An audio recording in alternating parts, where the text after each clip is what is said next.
وزیر دفاع خواجہ محمد آصف نے کہا ہے کہ پی ٹی آئی کی اپنے قائد کے لیے این آر او کی خواہش نئی بلندیاں چھو رہی ہے۔ ایکس پر انہوں نے لکھا کہ پی ٹی آئی کے بے شمار بانیوں میں سے ایک کو غیر معمولی ریلیف ملا۔ یہ وہی شخص ہے جو سیاستدانوں کو جیلوں میں ڈالنے کے مطالبات کیا کرتا تھا۔ اس شخص کو ناقابل شکست خود ساختہ مرد آہن کے طور پر پیش کیا گیا۔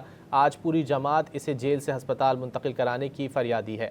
نیازی صاحب کو طبی سہولت فراہم کرنے پر کوئی اعتراض نہیں۔ پی ٹی آئی کو اپنے بیانیے کے تضادات کا جواب ضرور دینا چاہیے۔ یہ قدرت کا انتقام ہے۔ تکبر کے ہمالیہ پہاڑ سے آج مارگلہ کی پہاڑیاں بھی بلند ہیں۔ خلوص سے دعا ہے اللہ بانی پی ٹی آئی کو تمام بیماریوں سے شفا بخشے۔ وزیر دفاع خواجہ محمد آصف نے کہا ہے کہ پی ٹی آئی کی اپنے قائد کے لیے این آر او کی خواہش نئی بلندیاں چھو رہی ہے۔ ایکس پر انہوں نے لکھا کہ پی ٹی آئی کے بے شمار بانیوں میں سے ایک کو غیر معمولی ریلیف ملا۔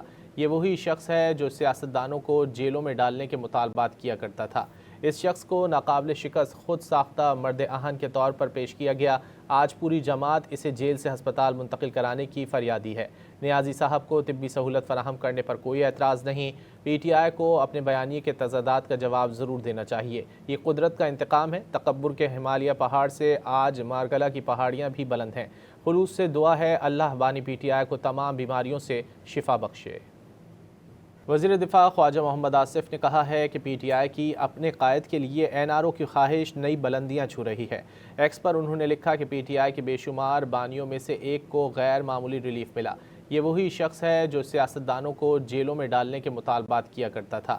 اس شخص کو ناقابل شکست خود ساختہ مرد آہن کے طور پر پیش کیا گیا۔ آج پوری جماعت اسے جیل سے ہسپتال منتقل کرانے کی فریادی ہے۔ نیازی صاحب کو طبی سہولت فراہم کرنے پر کوئی اعتراض نہیں۔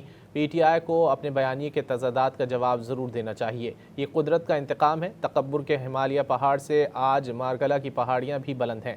خلوص سے دعا ہے اللہ بانی پی ٹی آئی کو تمام بیماریوں سے شفا بخشے۔